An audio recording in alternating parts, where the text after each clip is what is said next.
Elle a tout. L'amour, l'argent et la réussite. Le docteur Becky était une personne dévouée, intelligente et altruiste. Mais la femme que tout le monde pense connaître garde une part de mystère. Rebecca a toujours occulté une partie de sa vie. Peut-être a-t-elle de bonnes raisons pour se taire. Le gentil médecin a-t-il frayé avec des gens peu recommandables? Ça ne me plaît pas. J'ai un très mauvais pressentiment. Cela explique-t-il sa soudaine disparition? Je me suis tout de suite demandé ce qu'elle avait fait, où elle était allée.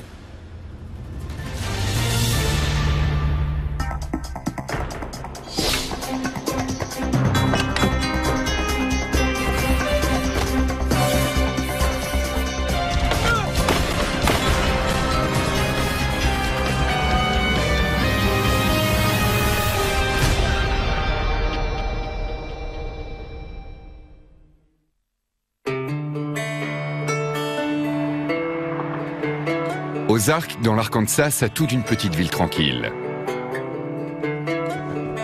Mais dans la région, les personnages au caractère bien trempé ne manquent pas.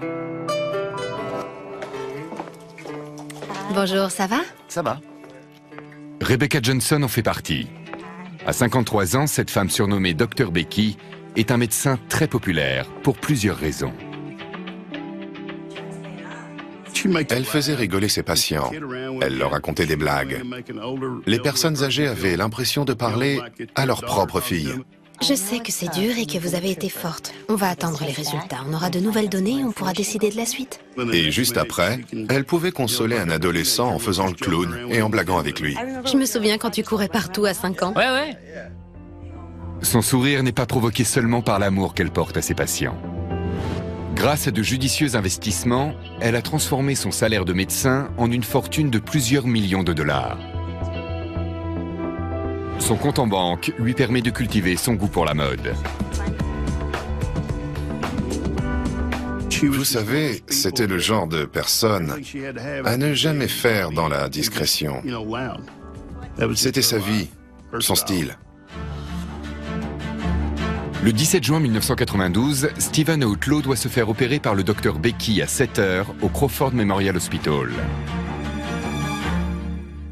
Mais à 7h10, le son de ses talons aiguilles n'a pas encore atteint le couloir.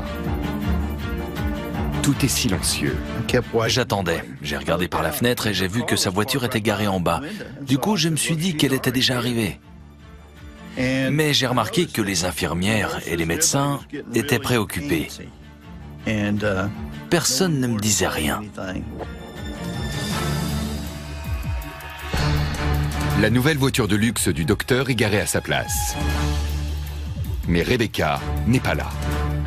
Où est le docteur Becky? Il est quelle heure? Écart, elle devrait être là. Wendy Grant, la secrétaire du docteur Becky, s'inquiète. En général, Becky arrive à 7h30. On s'est tous dit qu'elle ne s'était pas réveillée, mais ça aurait été surprenant.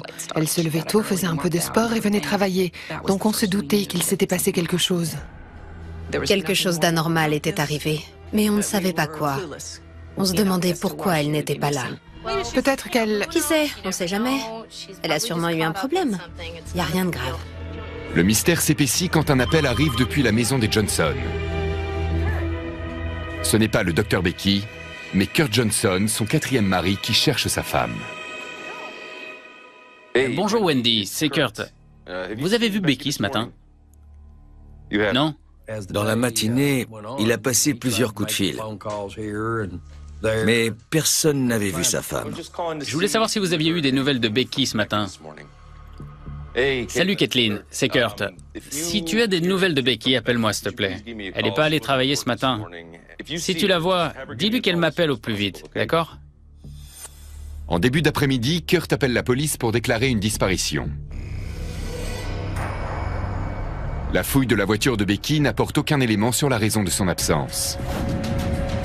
Les enquêteurs vont alors rencontrer Kurt Johnson, un ancien culturiste qui a 8 ans de moins que Rebecca.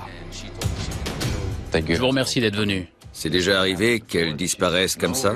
Non, non, elle est toujours là où elle dit, au moment prévu. Qui est le plus proche d'elle? Son mari. Il doit savoir ce qui se passe. Kurt leur raconte une histoire à dormir debout. Quand l'avez-vous vue pour la dernière fois? La nuit dernière. Et je ne sais pas... Kurt leur explique que vers 4 heures du matin, ils sont allés en voiture à Fort Smith, à 65 km d'Ozark. Elle était partie pour conclure une vente de tableaux. De tableaux. Oui. La suite est digne d'un thriller hollywoodien. Becky aurait eu un rendez-vous pour acheter plusieurs tableaux de collection à de mystérieux marchands d'art. C'était une sorte d'investissement. Elle aurait investi dans des tableaux et fait un jackpot en gagnant plus d'argent. Les enquêteurs apprennent aussi que Kurt et sa femme auraient quitté leur domicile avec près d'1,5 million de dollars en espèces. Kurt nous a dit que l'argent était chez eux. Ils ont tout mis dans un sac, qu'ils ont mis dans le coffre de la voiture et ils sont partis. À Fort Smith, ils se garent sur le parking d'un motel et commencent à se disputer quand Becky explique à Kurt qu'elle ne veut pas qu'il l'accompagne à son rendez-vous. Si tu veux pas que je vienne, Tu n'as pas le je te droit laisse de pas y me aller. dire quoi faire de mon Je m'en argent. fiche de l'argent, Becky. Eh ben moi je m'en fiche pas. Écoute, C'est moi qui décide. tu C'est sais comme quoi? ça. Arrête. Kurt nous a dit qu'il avait beaucoup insisté pour l'accompagner, pour faire la transaction. Mais elle ne voulait pas qu'il y aille, selon lui. Elle a demandé à Kurt de sortir de la voiture. Elle est allée toute seule au rendez-vous. Selon Kurt, il est prévu que Becky se rende sur le parking de l'hôpital non loin de là où sa voiture sera retrouvée plus tard. C'est là qu'elle doit rencontrer les marchands d'art. Puis elle doit y laisser sa voiture. Ce sont ensuite eux qui doivent la conduire à un hôtel de Fort Smith pour faire l'échange. Une fois l'affaire conclue, elle est censée récupérer Kurt au motel où elle l'a laissé. Elle lui dit, quand j'ai fini, je reviens sur le parking et je te fais des appels de phare. Mais elle n'en aura jamais l'occasion. Il commençait à s'inquiéter et à stresser. Les enquêteurs lui demandent plus de détails, mais Kurt ne sait pas grand-chose. Avec qui avait-elle rendez-vous? J'en ai aucune idée. Vraiment aucune. Des noms? Pas de nom. Elle m'a juste parlé de marchand de tableaux. Les policiers ont du mal à croire à l'histoire extravagante de Kurt. Ils n'arrivent cependant pas à savoir si Kurt aurait pu faire du mal à sa femme. Mais le hasard fait que David Hayden connaît le docteur Becky, ce qui lui donne un regard particulier sur l'affaire. Il l'aimait, il n'y avait aucun doute là-dessus. J'avais eu l'occasion de le voir à plusieurs reprises. Alors pourquoi Kurt a-t-il attendu plus de 5 heures avant de déclarer la disparition de Becky? Il avait peur qu'il lui arrive quelque chose s'il allait voir la police. Et il n'avait pas grand-chose à déclarer, à part qu'il ne savait pas où elle était. Il ne savait pas. En l'absence de pistes sérieuses, les enquêteurs vont voir les banquiers de Becky. Ils sont surpris quand on leur confirme que Becky a bien retiré près de 1,5 million de dollars. Kurt n'a pas menti sur ce point-là. Ses banquiers lui ont fortement recommandé de ne pas retirer autant d'argent. Ils savaient qu'il y avait quelque chose de louche. Vous êtes sûr de vouloir quitter cette banque avec autant d'espèces? Ils ont longuement essayé de la dissuader, mais elle était assez têtue. Je fais des investissements raisonnables. C'est tout. Elle savait ce qu'elle voulait, et c'était exactement ça. Les policiers tentent de trouver des indices à l'hôpital. Une employée aurait vu Rebecca Johnson sur le parking tôt le matin, le jour de sa disparition. Elle a dit que le docteur Becky était calme. Elle n'a rien remarqué d'anormal. Elle a juste vu une BMW se garer derrière sa Mercedes, mais elle n'a pas pu nous décrire le conducteur. Elle a juste aperçu quelqu'un. Serait-ce l'un des marchands d'art? Un autre aspect de l'étrange récit de Kurt semble être vrai, mais les enquêteurs ne sont pas encore totalement convaincus. Nous dit-il la vérité? Est-il cohérent? Le moins qu'on puisse dire, c'est que cette histoire est inquiétante. Un médecin réputé disparaît dans la nature après avoir retiré une somme colossale de la banque.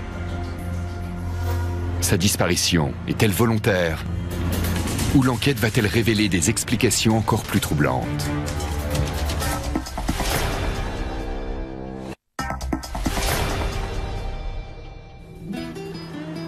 24 heures après la disparition mystérieuse de Becky Johnson lors d'une soi-disant vente de tableaux qui a peut-être mal tourné, les enquêteurs s'intéressent de plus près à la chouchoute des patients de l'hôpital d'Ozark. Pour ses admirateurs, l'histoire de la vie du docteur Becky est un modèle. Élevée dans une famille pauvre près d'Ozark, elle étudie la médecine tout en élevant seuls 2 jeunes enfants. Elle prenait du plaisir à ce qu'elle faisait. C'est ce qu'elle avait toujours voulu faire. C'était le rêve de sa vie, être médecin dans une petite ville et changer la vie des gens. Et c'est ce qu'elle faisait. Aucun autre médecin que j'ai connu ne savait parler à ses patients aussi bien qu'elle. Elle s'asseyait sur le lit, mais elle avait un don pour comprendre ce qui n'allait pas. On va faire les analyses aujourd'hui. Vous allez rester cette nuit. Je dors encore ici? Juste cette nuit. Je sais que la blouse gratte, mais il faut faire avec. Bon, je vous fais confiance. Beaucoup de ses patients les plus âgés parlaient de sa façon de se pencher sur les malades pour s'occuper d'eux. C'était un médecin très proche des gens. Elle prenait soin des malades. Mais elle a aussi des ennemis. La réussite et la beauté provoquent parfois le mépris. Et pour certains, le docteur Becky est trop tape à l'œil pour Ozark. Le couple multimillionnaire vit dans une ancienne plantation rénovée, en périphérie de la ville, sur un terrain de 16 hectares. La maison était extraordinaire, gigantesque. Je ne veux même pas parler du coût de la rénovation. Super. On pourrait en mettre là et jusque-là. Elle conduisait des voitures de luxe, portait des vêtements et des bijoux hors de prix. Elle avait une énorme bague en diamant. Elle aimait le clinquant. Et elle fait du sport. Elle mène d'une main de fer des séances de musculation avec ses amis à 5 heures du matin chez elle. J'y ai participé et c'était dur. Vraiment très dur. On sautait à la corde, on soulevait des poids. Les séances de sport avaient 2 objectifs, je pense. D'une part, elle était médecin et elle savait les bienfaits d'une bonne forme. Et d'autre part, elle voulait avoir un corps de rêve. Et c'était le cas. Elle était magnifique. Les fruits de ses efforts sont appréciés par les hommes d'Ozark. Elle était super belle. Elle portait des mini-jupes qui la couvraient à peine. Elle s'habillait de façon provocante. Elle avait d'énormes prothèses mammaires. De nombreuses rumeurs couraient sur son appétit sexuel. Tout ce qui se disait sur elle, elle n'y prêtait pas attention. Ça lui passait au-dessus. C'était pas son problème. Elle n'y prêtait aucune attention. Même si ces rumeurs la laissent indifférente, les enquêteurs se demandent si des gens à Ozark pourraient être jaloux ou en vouloir au docteur Becky au point de la faire disparaître. Son 4e mari est peut-être jaloux. Ou peut-être a-t-il quelque chose à gagner à cette disparition. En fouillant dans la vie personnelle du couple, les policiers apprennent que Rebecca a récemment confisqué un joujou à Kurt.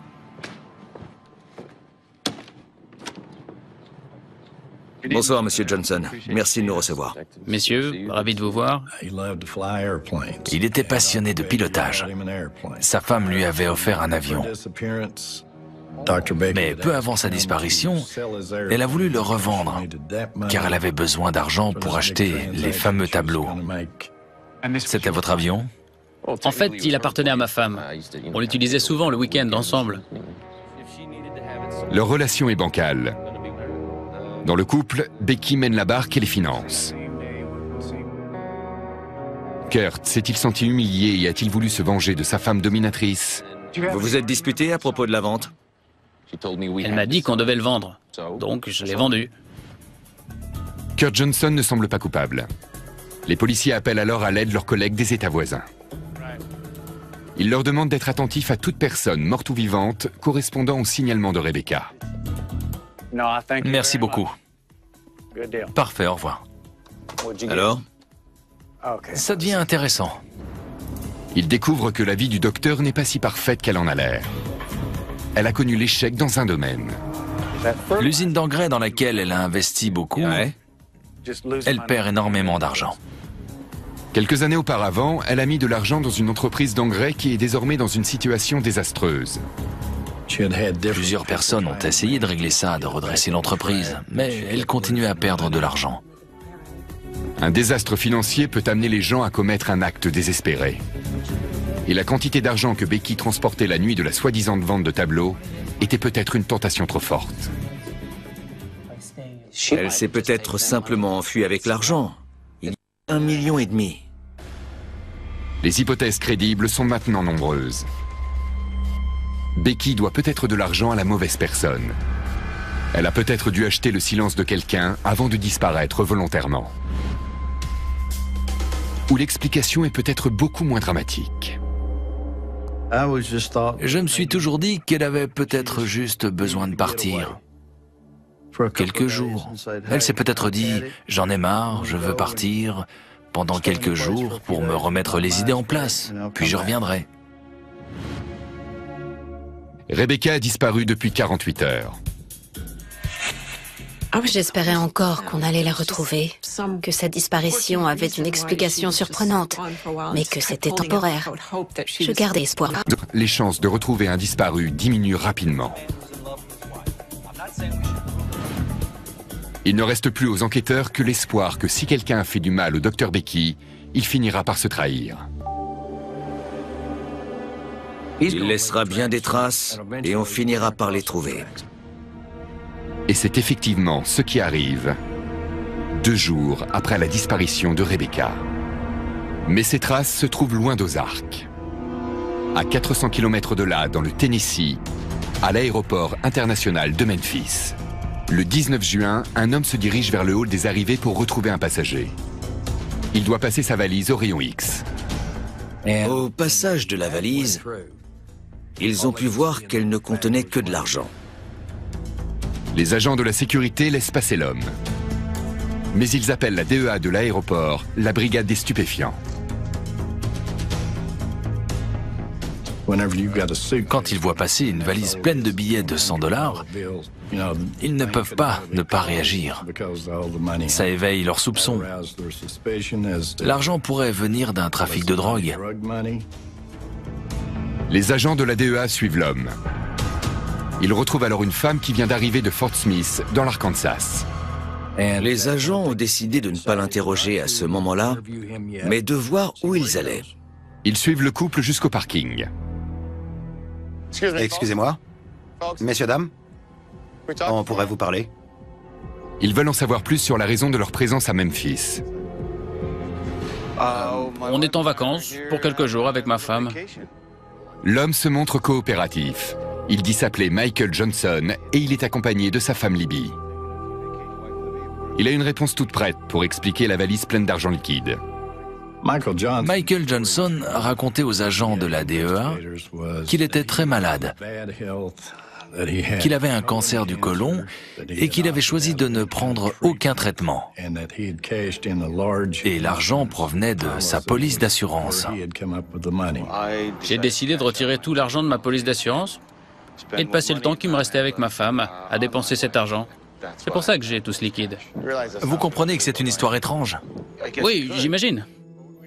L'enquête doit être approfondie. Vous pourriez nous suivre pour en parler? Ce ne sera pas long, juste quelques questions. Dans les bureaux de la DEA où le couple est détenu, un agent compare quelques billets de la valise de Michael Johnson avec la base de données du NCIC, le Centre national d'information criminelle.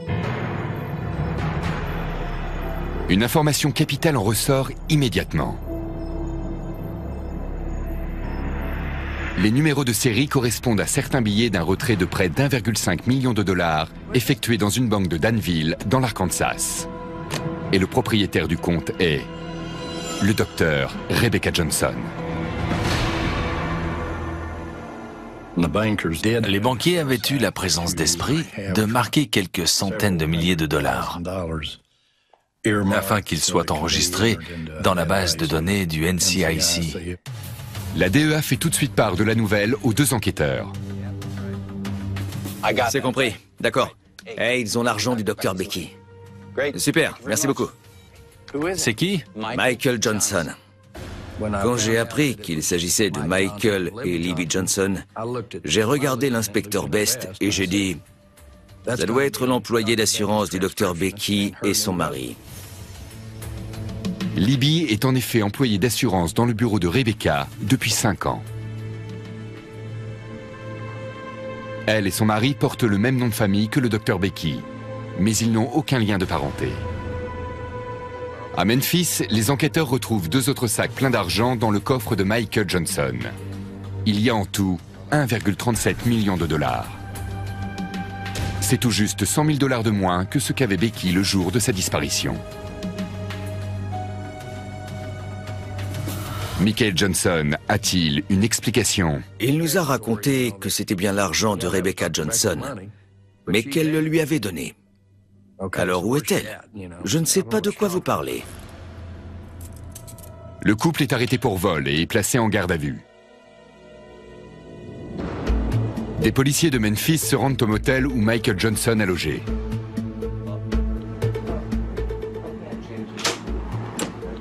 Bonjour, ça va? Très bien, et vous? Très bien. Vous vous souvenez d'un certain Michael Johnson? Difficile d'oublier un homme tel que lui. Je me souviens de lui, oui. Oui. Très bien.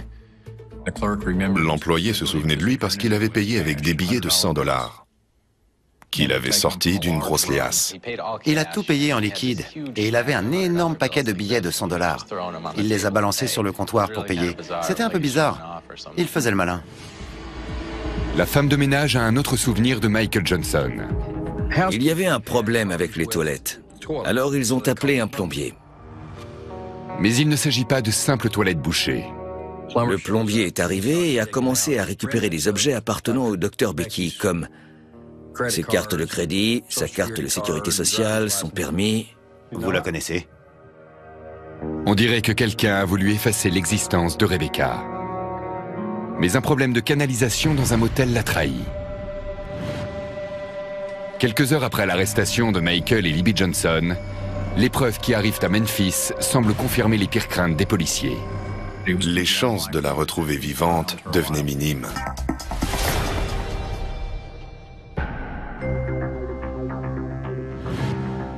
On a retrouvé l'argent d'une femme disparue dans la valise d'un homme et les cartes et papiers d'identité de cette femme dans les toilettes de sa chambre de motel. Michael Johnson est dans les ennuis jusqu'au cou après son arrestation à l'aéroport international de Memphis. Cet homme, né dans l'Alabama, n'en est pas à son premier délit. On peut dire que c'était un escroc, un arnaqueur. Il avait la réputation d'être un baratineur, il avait du bagou, et il était toujours sur un coup pour gagner de l'argent, sans travailler. L'impression qu'il m'a donnée, c'est qu'on ne pouvait lui faire confiance pour rien au monde. Il y avait quelque chose chez lui qui ne me plaisait pas.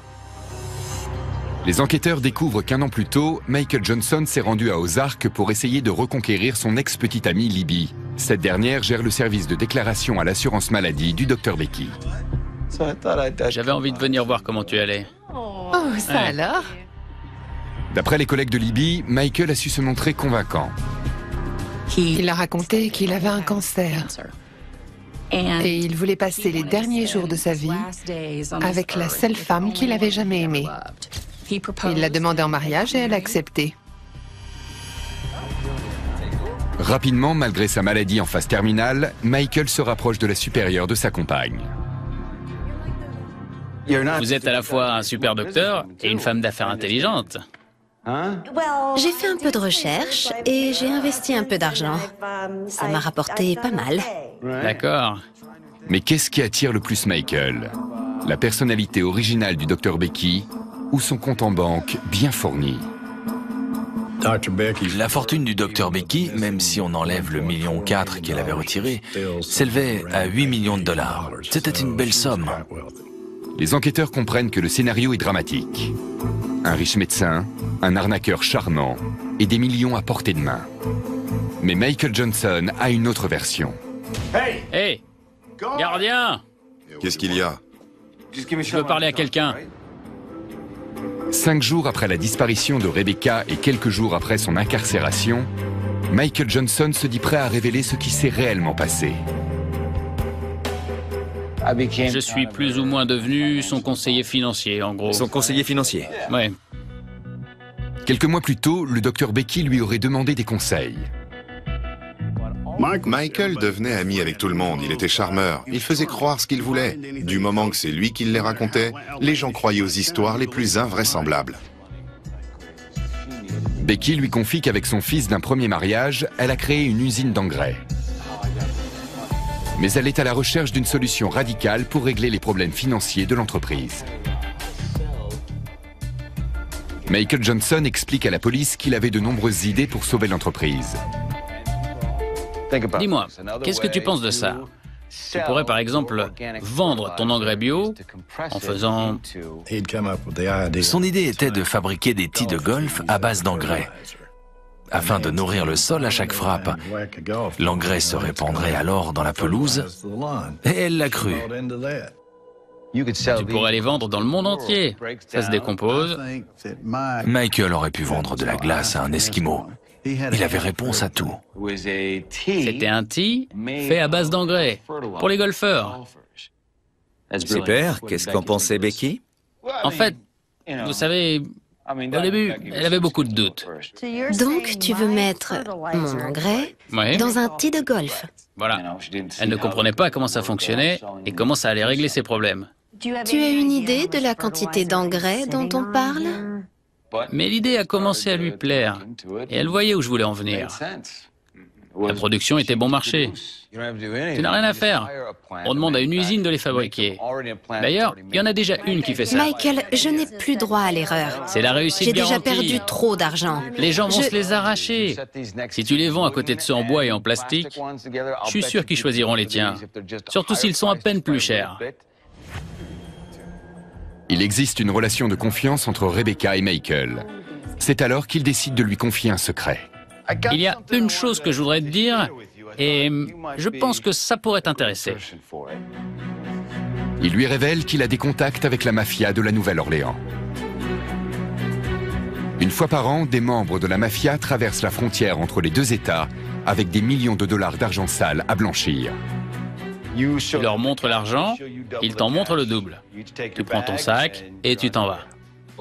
Il y avait des personnes de confiance qui vous laissaient acheter leur argent au prix de 2 pour 1. Elle pouvait donc récupérer 2 $ d'argent sale contre 1 $ de son argent propre. Je les connais depuis 20 ans et je suis en confiance avec certains d'entre eux. C'était un bon argument. C'est en tout cas ce que pensait Michael Johnson. Je suis quelqu'un d'important qui a des contacts avec la mafia. Et ça a peut-être intrigué le docteur Becky. S'ils veulent se débarrasser de cet argent et qu'ils parlent de 2 pour 1, c'est qu'il y a un risque. Il n'y a aucun risque pour toi. Personne ne risque rien parce que vous ne vous connaissez pas. Selon Michael Johnson, le docteur Becky ne peut pas refuser de multiplier par 2 son argent. D'après ce qu'il nous a dit, il allait présenter Rebecca Johnson à des membres de la mafia de la Nouvelle-Orléans. Si tu veux le faire, il te suffit d'aller à la banque et de retirer autant d'argent que tu peux ou que tu veux. D'accord. Ça peut être 200 000 ou alors seulement 25 000.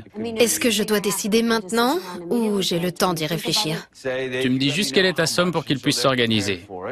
Ça se passera dans un hôtel vers 3 ou 4 heures du matin. Quelles sont les garanties? Une fois que j'aurai l'argent, comment est-ce que je peux être certaine qu'ils ne vont pas partir avec quand je vais me pointer? C'est exactement ce que je te dis. Certes, la confession de Michael Johnson semble tirée par les cheveux, mais le sergent Hayden sait parfaitement que dans cette situation, Becky est comme un poisson dans l'eau. Elle adore prendre des risques. Plus que par désespoir, elle a agi par curiosité. Elle n'avait jamais fait ça. Et c'était dangereux. Elle aimait beaucoup vivre comme ça. Elle m'a dit quelque chose du genre « J'ai la possibilité de multiplier par 2 une certaine somme d'argent. Des gens vont échanger leur argent contre mon argent propre. » Je me suis tout de suite dit que de toute façon, elle ne le ferait pas. Je sais pas, je crois que je vais tenter le coup. Je me dis toujours que si quelque chose a l'air trop parfait, c'est qu'il y a un problème. La conversation s'est arrêtée là. Et c'est dommage. Je n'arrête pas d'y penser depuis ce jour-là. Pourquoi je ne lui ai rien demandé d'autre? Michael poursuit ses aveux. Il raconte aux enquêteurs qu'il a conseillé à Rebecca de retirer une grosse somme. Dans les 25 000 $. Il lui a donné rendez-vous sur le parking de l'hôpital. Il l'a ensuite emmené dans un hôtel de Fort Smith. Et c'est là que le médecin commencera à blanchir de l'argent pour la mafia. Je lui ai dit qu'on avait rendez-vous à l'hôtel avec mes contacts de la mafia. C'est du moins ce que Michael Johnson lui a fait croire. Mais il avoue à la police qu'il n'a en fait aucun contact avec la mafia, ni à la Nouvelle-Orléans, ni ailleurs. Il aurait inventé ce scénario complexe dans le seul but de voler son argent au Dr Becky. Il nous a avoué qu'il allait mettre en scène un vol. Il allait utiliser contre Rebecca un point électrique. Ils arrivent quand? Ensuite, il comptait se frapper la tête. Et l'argent aurait disparu. Elle n'était pas censée être blessée gravement. On devait avoir l'impression qu'ils avaient été attaqués tous les deux dans la chambre d'hôtel. Ensuite, il la réveillerait et il lui promettrait de récupérer son argent. Ça va? Ils ont pris l'argent? Mais selon Michael Johnson, il n'a pas eu le temps de mettre son plan de trahison à exécution. Lors de son interrogatoire, il a dit qu'avant qu'il ait pu agir, elle avait trébuché en rentrant dans la chambre. Elle serait tombée et se serait brisé le cou. Un accident tragique, regrette-t-il. Docteur? Ah, c'est pas vrai. Pris de panique, il l'enroule dans des draps juste avant le lever du soleil. Il l'emmène jusqu'à un pont au-dessus de la rivière Arkansas et il y jette. Les policiers n'en sont pas à leur première surprise dans cette enquête. Mais ce récit est encore moins crédible que le reste. D'accord, il n'était que 5 heures du matin. Mais l'imaginer sortir un corps du coffre d'une voiture, le porter jusqu'au parapet et le jeter un jour de semaine, c'est le pont le plus fréquenté dans la région d'Ozark. C'est invraisemblable. Y a-t-il une pointe de vérité dans le récit à peine croyable de Michael Johnson? La police lance une chasse à l'homme à grande échelle à la recherche d'un corps le long de la rivière Arkansas aux alentours d'Ozark.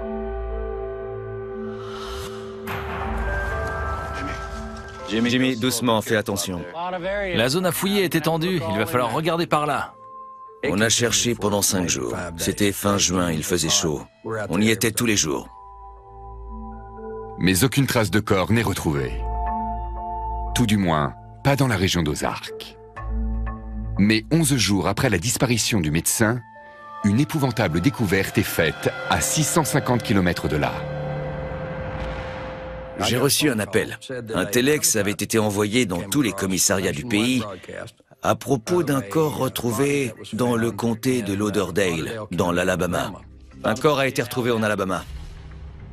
La description était celle d'une femme de 25 à 35 ans, habillée avec des vêtements Victoria's Secret, qui portait des prothèses mammaires et qui se trouvait dans l'eau depuis environ 2 semaines. Mis à part l'âge, tout conclut à dire qu'il s'agit de Rebecca. Je la connais. Elle fait largement 35 ans. C'est elle. Le lieu de la découverte pourrait être significatif. Je savais que Michael Johnson était originaire de Muscle Shoals, près de Florence. Et comme par hasard, c'est là que le corps a été retrouvé. Mais avant de pouvoir inculper Michael Johnson, la police a besoin que le corps soit identifié. Le médecin légiste a reçu plusieurs appels à propos de personnes disparues dans d'autres États. Mais le plus probable était qu'il s'agisse de notre corps. Après 2 semaines passées dans l'eau en plein cœur de l'été, le visage est méconnaissable. Mais le rapport dentaire confirme l'intuition du sergent Hayden. C'est Becky Johnson. Une des plus grandes personnalités d'Ozark est passée dans l'autre monde. Ce qui est sûr, c'est que Michael Johnson en sait bien plus que ce qu'il dit. Il a totalement inventé l'épisode du corps jeté dans la rivière Arkansas. Certains points de repère dont il nous avait parlé n'existaient pas, donc on savait qu'il mentait. L'Arkansas ne se jette même pas dans la rivière Alabama. Alors quels sont les autres mensonges de Michael Johnson? Le médecin légiste ne remarque aucun traumatisme sur le crâne de Rebecca et son cou n'est pas brisé. Elle n'est donc pas morte suite à une chute, comme le prétend Michael. Je trouvais ça peu crédible. Mais c'était sa version. Et il s'y tenait. À suivre. L'épreuve amène à une conclusion encore plus tragique que ce que tout le monde imagine.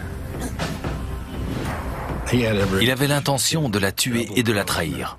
Ça ne fait aucun doute.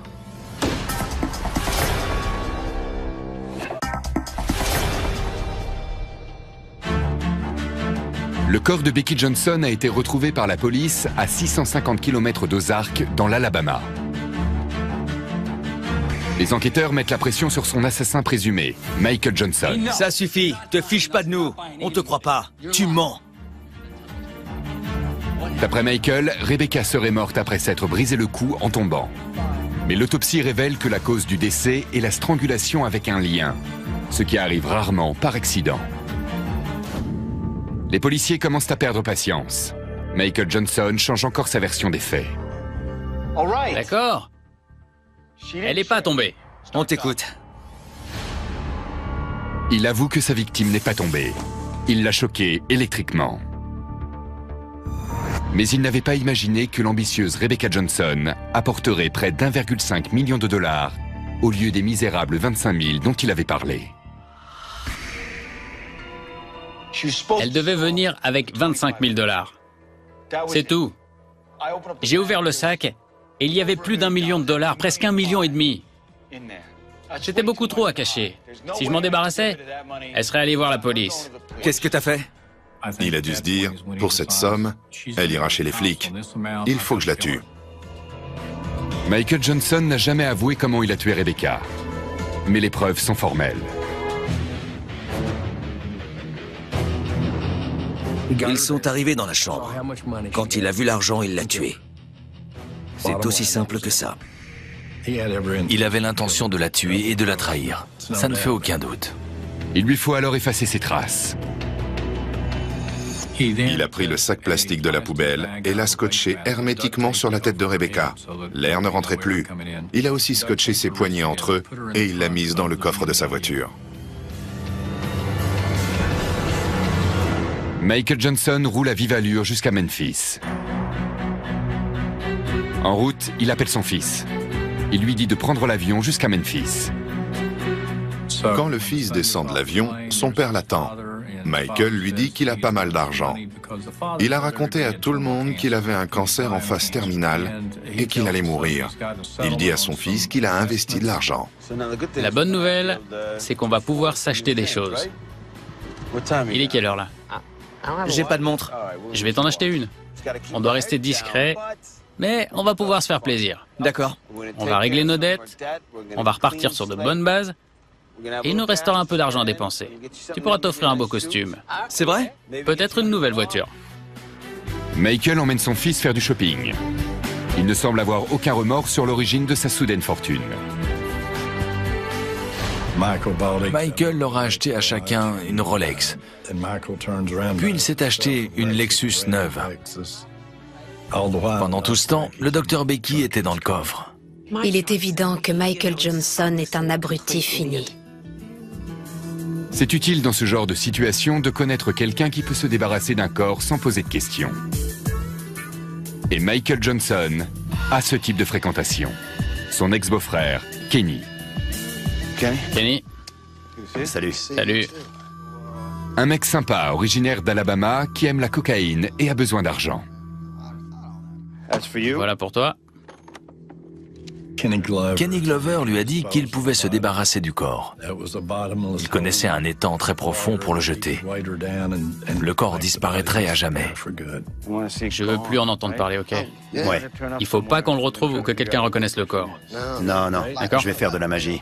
Il va disparaître. Michael donne à Kenny la voiture et 10 000 $ en espèces. Il pense ne plus jamais entendre parler du docteur Becky. Après le départ de Kenny, Michael se rend à l'aéroport pour y retrouver Libby. Le lendemain de la disparition de Rebecca, Libby est venue me voir pour me dire que Michael avait quelque chose à faire à Memphis. Il voulait qu'elle y aille pour le week-end. Il m'a appelé au dernier moment et m'a proposé ce week-end improvisé.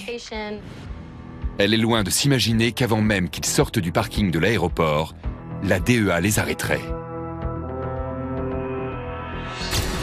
Le 24 juin, 7 jours après la mort prématurée du Dr Becky, Michael Johnson est inculpé de meurtre. Sans surprise, il tente de renverser la situation jusqu'au dernier moment. Le procureur Ron Fields conseille à Michael de plaider coupable. Je ne savais pas s'il m'écouterait.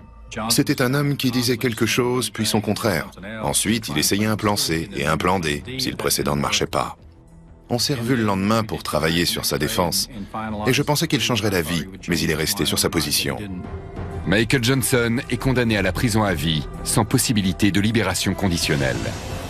Alors qu'il a annoncé qu'il souffrait d'un cancer en phase terminale, il est toujours en vie et en bonne santé. Sa femme Libby est poursuivie pour vol, mais pas pour meurtre. On n'a trouvé aucune preuve dans l'enquête qui indiquerait que Libby a prémédité ce meurtre ou a participé à l'escroquerie qui y a mené. Un mystère n'a pas été éclairci. Comment une femme intelligente, cultivée et ambitieuse est-elle devenue la victime d'un escroc de province? Elle a peut-être été intriguée, mais il faut savoir rester à distance de certaines situations. Là, c'est ce qu'elle aurait dû faire. Jeanne pense que son amie a vu l'opération avec Michael comme la solution de la dernière chance pour sauver l'entreprise créée avec son fils. Elle n'a peut-être pas assez réfléchi. Elle risquait de perdre son argent durement gagné, mais aussi l'argent d'autres personnes par la même occasion. Elle avait peur que sa famille et ses amis en souffrent. Elle n'était pas cupide. Elle avait tout, mais n'a pas su résister au charme de l'argent facile. Et Michael Johnson l'a tout de suite remarqué. Elle était comme ça. Elle était un peu différente des habitants d'Ozark. Elle faisait les choses différemment, à sa façon. Et malheureusement, ça a causé sa mort. Personne à Ozark n'oubliera jamais le dévouement et l'originalité du Dr Becky. Tout le monde savait qu'elle était riche, qu'elle avait une énorme maison, mais personne n'y pensait. Ce n'est pas ce qui marquait chez elle. Elle n'était pas du tout une femme riche et désagréable. C'était tout simplement le Dr Becky Johnson qui soignait tout le monde à Ozark. Les gens n'allaient voir qu'elle. C'était la meilleure. Elle nous a manqué vraiment. Vraiment beaucoup dès le début. Les gens ne savaient plus quoi faire. C'était leur médecin. Tout le monde le disait, c'est mon médecin. Elle a laissé un grand vide à Ozark. Quand elle était quelque part, c'était toujours animé. On ne rencontre qu'une demi-douzaine de gens comme ça dans une vie. Je ne retrouverai jamais quelqu'un comme elle. Comme on dit, le moule s'est brisé quand elle est morte.